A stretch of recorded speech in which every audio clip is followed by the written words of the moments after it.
Dear student, first flight का जो fourth lesson है द ब्लैक एरोप्लेन, उसको हमने क्या है जूम ऐप के माध्यम से मैंने आपको समझाया था।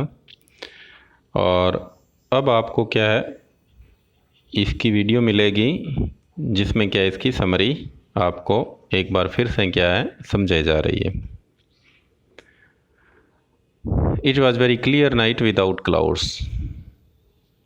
जो लेसन है उसमें ये बताया गया है कि जो नरेटर है वो किस प्रकार पेरिस से उसने डेकोटा जो विमान है उसमें उड़ान भरी। वो इंग्लैंड जाना चाहता था, वहाँ सुबह जाके क्या है ब्रेकफास्ट करना चाहता था और ये सोच रहा था कि वो अपने जो टाइम है वो परिवार के साथ बिताएगा।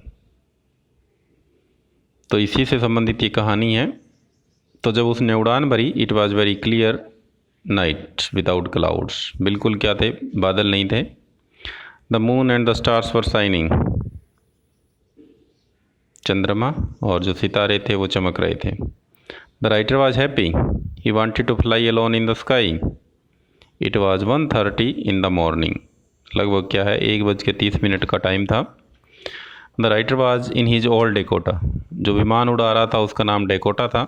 ही was flying over France and going to England, France से उड़ान भरते हुए उसे इंग्लैंड जाना था। He switched on the radio and spoke to Paris control room, उसने अपना रेडियो ऑन किया जो कि कम्युनिकेशन डिवाइस होता है और उसने पेरिस कंट्रोल रूम से संपर्क स्थापित किया। He informed them that he was on his way to England, उसने उनको सूचित कर दिया कि वो इंग्लैंड जाने के रास्ते में था।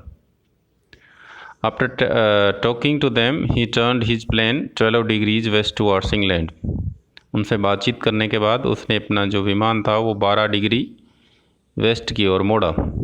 He was thinking of taking breakfast at his home in the morning, जो सुबह का खाना है, नाश्ता है, वो अपने घर पर ही करेगा, ये वो सोच रहा था।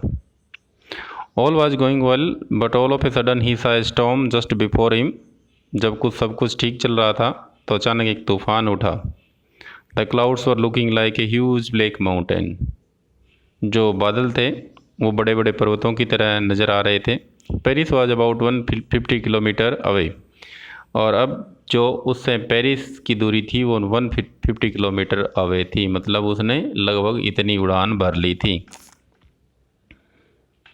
He could only move towards north और south to escape the storm, यदि उसे अब स्टॉर्म से बचना था, तूफान से बचना था, उसे नॉर्थ और साउथ की ओर जाना था। He could only move toward the north and south to escape the storm, but he had not enough fuel to take another path. लेकिन यदि उसे कोई दूसरा रास्ता तलाश करना था तो वो क्या था, दूरी ज़्यादा थी और उसके पास इतना उसके प्लेन में फ्यूल भी नहीं था। अब उसने क्या किया, so he decided to take a chance and started to fly through the storm, इसीलिए उसने जिस दिशा में उसको आगे बढ़ना था उसी दिशा में वो आगे बढ़ने लगा।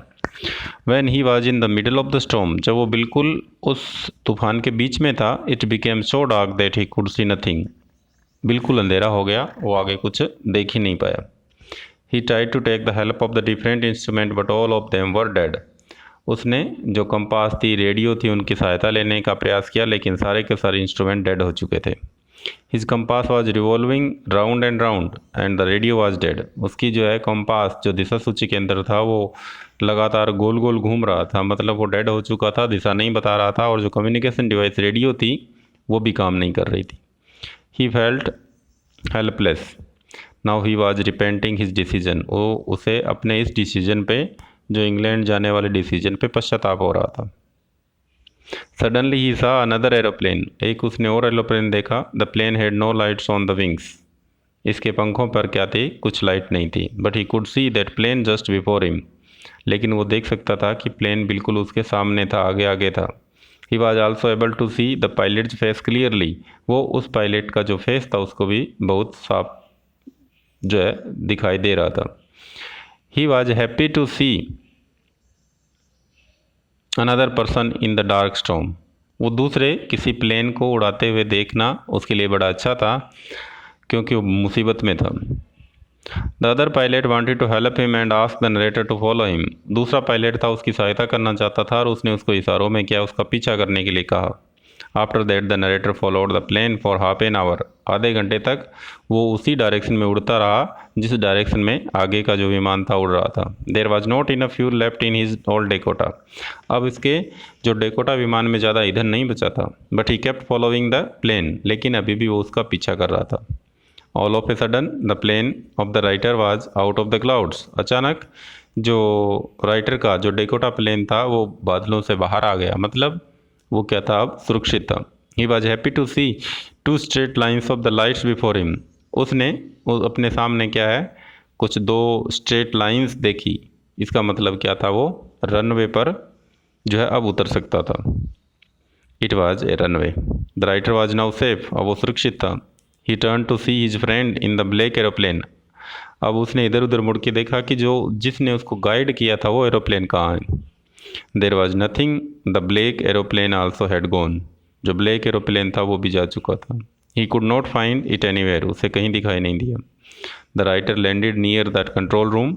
उसने अपना विमान लैंड किया। He asked the women in the control tower who was the old pilot as he wanted to thank him. उसने कहा, जिसने मेरी सहायता की थी, मेरे को मुसीबत से निकाला था, उस जो प्लेन था उसका जो पायलट है, मैं उसका धन्यवाद करना चाहता हूँ, वो कहाँ है। The women looked at the writer in surprise. उसने उसकी ओर अचंभे से देखा। सी लाफ्ड एट हिम।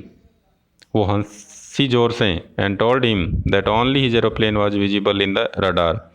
कि रडार पे केवल उसी का विमान दिखाई दे रहा था, इसके अलावा हवा में कोई विमान नहीं उड़ रहा था। He was now wondering as who was that pilot on the strange black aeroplane. अब उसको अचंभा हो रहा था कि जिस एरोप्लेन ने, ब्लैक एरोप्लेन ने उसको गाइड किया था, वो कौन था। Flying in the storm and even without light. क्या था, तूफान में उड़ रहा था और उसकी लाइट भी नहीं जल रही थी। तो इस प्रकार से ये जो समरी है वो हमने एक बार पुनः उसका और रिवीजन किया। पहले लेसन पढ़ा और इसका भी क्या समरी का रिवीजन हो गया।